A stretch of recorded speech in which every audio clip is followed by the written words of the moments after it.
Meghan a geriatric mother. The family claims and states that Meghan had a hysterectomy. How can a woman with a hysterectomy be pregnant? And most of all, why did the royal family go along with this? And what's going to happen now that this has come out? This is a punishable crime. This is fraud at the highest levels. Things just got a whole load worse for Meghan Markle because her sister Samantha ain't going anywhere. I do believe because there are no delivery certificates. They once called her the modern Cinderella, but this glass slipper didn't just fit.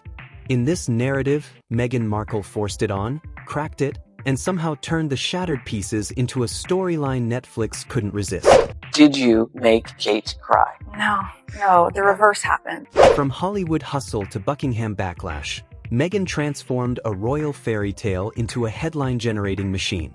In this version of the story, she managed to cast herself as both the misunderstood victim and the director in charge. When you have been lied about for a series of years, how hurtful that is. Every speech, every tear, every private confession seemed timed with near-perfect precision for emotional impact. You almost have to admire the strategy behind it all. Almost. People think her kids are fake. They think they're AI. I'm going to quote Tom Bauer by saying, he said, look, we all laughed at Samantha and she was right. And everything she said has come.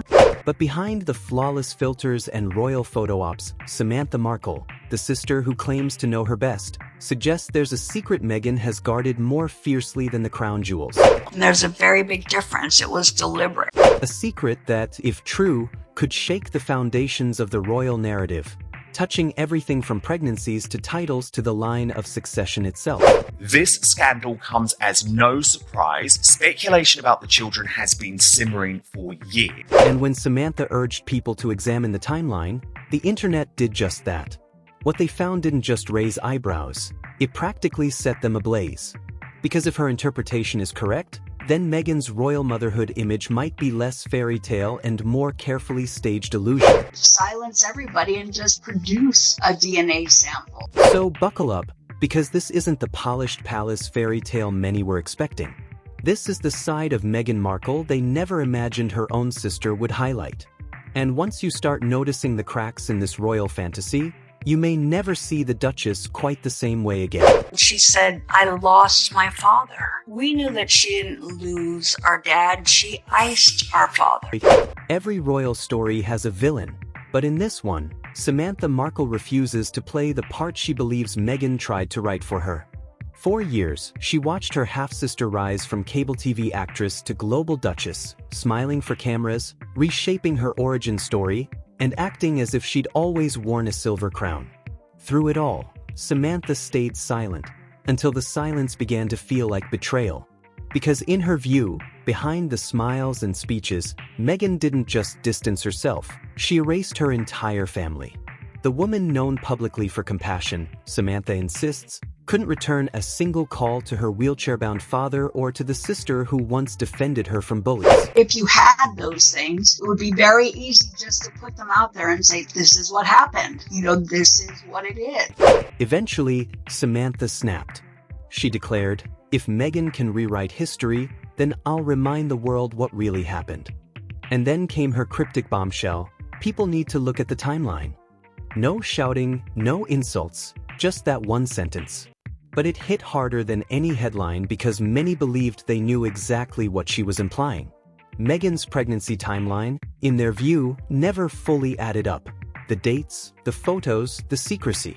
While Meghan's PR team handled the public chatter, Samantha simply smiled as if she held a piece of information the rest of the world hadn't connected yet. A doctor has come forward and has absolutely revealed, and you're going to listen to her. She has absolutely revealed and confirmed that Rachel Meghan Markle was never pregnant, never gave birth to any. But that was only the opening shot. Once Samantha started talking, the cracks in Meghan's polished royal narrative began to widen. When she repeated, "Look at the timeline," most people brushed it off until they looked for themselves. In commentary circles, questions arose around Meghan's 2018 pregnancy announcement, made just 5 months after the royal wedding. There were no widely released hospital photos, no publicly confirmed delivery details, no visible witnesses to the labor, and the silence fueled speculation, not answers. I don't like to say it, but I gotta say it. I don't know of anybody that cold to do this. Then came the infamous bump moments, including a viral clip where Meghan's belly appeared to fold when she crouched down. Some viewers called it an optical illusion, others spread different interpretations, and debates exploded online. Fast forward to 2021, baby number 2, and the same pattern of secrecy, minimal details, and strategic public silence. Every appearance looked choreographed, as if carefully shielding something off camera. Old unverified reports resurfaced about a surgery Meghan allegedly had years prior, reports that some online theorists claimed could affect pregnancy. To many observers, the coincidences began piling up. Samantha's warning in her mind wasn't gossip, it was a breadcrumb trail.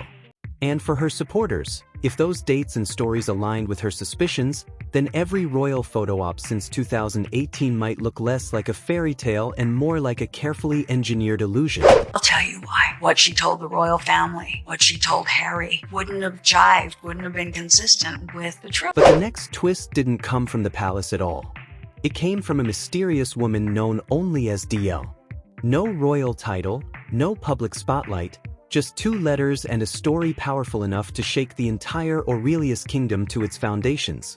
For years, she claimed, she lived unseen behind ironclad secrecy agreements and offshore contracts. But according to her, silence has an expiration date. DL insisted she wasn't just a witness to the royal narrative, she was the woman who carried the royal heirs. Her words detonated across the kingdom's gossip channels. She described marble-lined clinics hidden in the mountains of Argentvale, guarded entrances, and code names fit for a spy thriller. She said that Princess Seraphina and Prince Alastair arrived separately, disguised, never signing anything under their true identities. Every appointment rehearsed. Every visit timed perfectly with public events. And every time a procedure ended, she was told to vanish. No photos, no records, no proof she ever existed. Payments routed through shadowy shell accounts. She called herself the Ghost Mother, a woman living in the shadows of a fairy tale. And when she finally spoke, her voice didn't tremble with fear, but with fury. "They treated me like a vessel," she said, "like I wasn't human." Her confession wasn't a rumor. It was a direct strike at the kingdom's most sacred story. Here, the doctor talks about both the children. And listen to what she says. So you tell me to tell you something that maybe a dozen people actually know. That's going to come out very soon, okay? Meghan Markle, the reason why you watch her interviews and she just seems off. She's owned by a pharmaceutical company. The 2 children that she had, they're not hers. She didn't have them with Harry. And how her and Harry met is that she's... But DL didn't stop at accusations. She claimed she had proof. And what she revealed next stunned even the kingdom's harshest critics. DL didn't bring gossip, she brought documents. The kind that make even professional investigators sit up straight. She unveiled clinic intake forms stamped with 2,125 and 2,127 dates, ultrasound images labeled under coded identities, and digital payment logs funneled through 3 different offshore companies. According to her, every scrap of evidence matched the timeline of the royal pregnancies perfectly. Even the clinic timestamps aligned with palace photo ops. Like puzzle pieces no one was ever supposed to connect. Then came the encrypted email screenshots, the initialed signatures, the non-disclosure threats promising legal destruction if she dared to speak. The more she showed, the quieter the palace seemed to grow. And when you're pregnant, there's not a pillow under your skirt. And there's live footage of her walking towards camera with her abdomen swaying left to right in a black and white checkered dress. DL claimed that halfway through the second pregnancy, the payments stopped, and silence was meant to be the final payoff. But this time, she refused to disappear. Her evidence spread across the kingdom faster than a royal decree. Forums exploded. Hashtags surged. Journalists scrambled to verify what little they could, and even that wasn't easy. Still, the coincidences were impossible to ignore. DL ended her reveal with a sentence that froze every comment thread. "If I'm lying, I'll take a DNA test on live global broadcast." That challenge transformed whispers into a full-scale reckoning. It was no longer about speculation, It was about proof. And when the palace issued no statement, people began asking the question no kingdom ever wants to hear. What if DL is telling the truth? If you look at this, Meghan Markle has been incredibly quiet about the birth, but mostly the pregnancy of these children. Everything has been shady. The one who's been blabbing and saying crazy things is Prince Harry. The moment DL threw down her challenge, the entire kingdom erupted. I'll take a DNA test on live TV. 16 words that blasted across every news outlet like fireworks over the Aurelius Palace. Social media caught fire. Comment sections became battlegrounds. One side hailed DL as a hero, the other dismissed her as a fame seeker chasing her moment. But for every skeptic, another voice whispered, "What if she's right?" Rumors evolved into investigations. Talk shows begged DL for interviews. Tabloids prepared six-figure offers. And video analysts dissected every second of her reveal like detectives studying ancient prophecy footage. Through it all, Princess Seraphina and Prince Alastair remained silent. No denial. No clarification. Nothing. Their silence became louder than any official statement. Then Seraphina's estranged relative re-entered the chaos. Without confirming or denying DL's claims, she posted one cryptic quote from their father. "The truth does not fear questions." It was subtle that IT was sharp, and it was gasoline thrown onto a royal wildfire already spiraling out of control. Why have they simply not made an announcement? The fact that all of this speculation about the children's Iran. The Aurelius Palace went into full lockdown mode. Emergency meetings stretched late into the night. Publicists scrambled to contain the wildfire, and insiders whispered that private conversations about legitimacy had begun behind sealed doors. What started as a relative's cryptic warning had exploded into a constitutional nightmare. Because if DL's DNA challenge ever became reality, and if the results didn't align, it wouldn't just alter a family story. It would shake the very architecture of the monarchy, but the next revelation pushed the crisis into even darker territory. When the whispers shifted from gossip to legal speculation, the entire narrative crossed a threshold even scandal-hungry tabloids hesitated to touch. This wasn't about rumors anymore. This was about the throne itself that in the old legal codes of the kingdom of Aurelius, buried in archaic parchment, one rule stands unbroken for centuries. Every royal heir must be born of the sovereign's body. Outdated? Maybe. But it remains the cornerstone of royal legitimacy. And within that rule lies the kingdom's most fragile pressure point.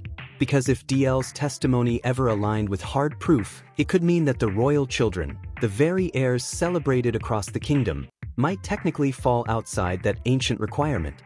A single unverified claim had suddenly transformed into a constitutional fault line capable of splitting the monarchy at its core. I think the palace and the machinery of the monarchy needs to take Harry and Meghan more seriously and make sure that Harry and Meghan's antics don't impact the future of the crown. Behind the iron gates of Aurelius Palace, insiders whispered about frantic midnight phone calls with legal advisors and discreet briefings designed to stop journalists from asking the one question that could topple the kingdom. Lawyers argued over whether modern surrogacy laws could override centuries-old royal tradition. Politicians avoided microphones as if they were landmines. Meanwhile, the public fractured into two fierce camps. Some defended Princess Seraphina, insisting the monarchy must evolve with the modern world. Others demanded full transparency from a family whose power depends entirely on lineage. Conspiracy channels poured gasoline on every angle, and suddenly even the wildest theories found devoted audiences. For the first time, the debate wasn't Seraphina versus her estranged sister. It was whether the monarchy itself could survive another blow. And according to several palace insiders, that fear wasn't hysteria. It was strategy, because history in Aurelius has always followed one brutal rule: protect the crown, even if someone else must take the fall. The palace released nothing. Not a whisper. Not a correction. Only the same cold, polished silence that had buried 100 scandals before. But this time, silence didn't soothe the chaos, it ignited it.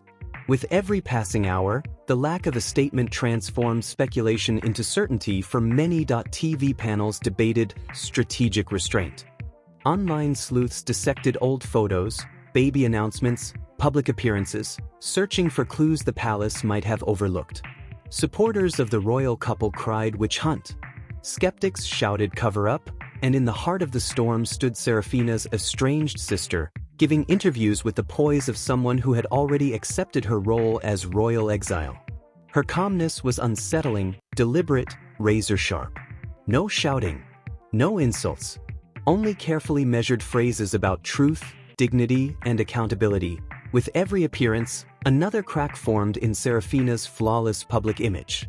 And then came the line that sent shockwaves through the entire kingdom, a hint that she had more evidence, more receipts, waiting, just in case the palace tried to silence her again. In this case, about whether you think the birth was real, whether you think there was a surrogate, whether you think Meghan was wearing a moon bar, the fact is, Harry and Meghan lied. Buckingham Palace lied on their behalf. There was a complete cover-up over the birth of Prince Archie. Meanwhile, the media circus descended into chaos. Reporters hounded private clinics. Lawyers sparred on live broadcasts about what truly counts as privacy. Even royal historians admitted they had never seen the kingdom so violently split. Every unanswered question became a headline. Every whisper turned into a possible revelation. And through it all, Princess Serafina and Prince Alastair stayed silent to their critics. That silence felt like guilt to their supporters. It felt like defiance to everyone else. It was confusion wrapped tightly in polished PR. Just as the noise reached its highest pitch, Serafina's estranged sister delivered one final statement, the kind no palace strategist could soften. Sometimes, the quietest voice carries the deadliest strike. It happened without fanfare. No podium. No cameras flashing. Just the estranged sister seated alone in a dimly lit studio. One microphone, one chance to speak. The interviewer asked her directly, "Do you regret saying all this?" She paused, stared straight into the lens, and dropped 10 words that froze the room. Regret? Only if the truth ever stops being the truth. The line hit harder than any tabloid headline. It wasn't anger, it was resignation. Years of distance, rejection, and disbelief finally surfaced behind her calm expression. She wasn't pleading for the world to believe her. She was daring them to prove her wrong. She spoke about family dinners that never happened, phone calls that went unanswered, and a sister who transformed her life into a fairy tale crafted from selective memory. Her tone wasn't jealous. It was precise, surgical. She said she didn't want fame, sympathy, or revenge. She only wanted the lies to stop echoing louder than the facts. And when the interview ended, she left the world with one final sentence. History will remember who told the truth first. Within hours, the clip exploded across the kingdom. Supporters hailed her as brave. Critics labeled her ruthless. But everyone watched. Because whether you adored Princess Serafina or distrusted her story, one fact was undeniable. The estranged sister's words had cracked the royal illusion wide open. For the first time, the fairy tale didn't end with happily ever after.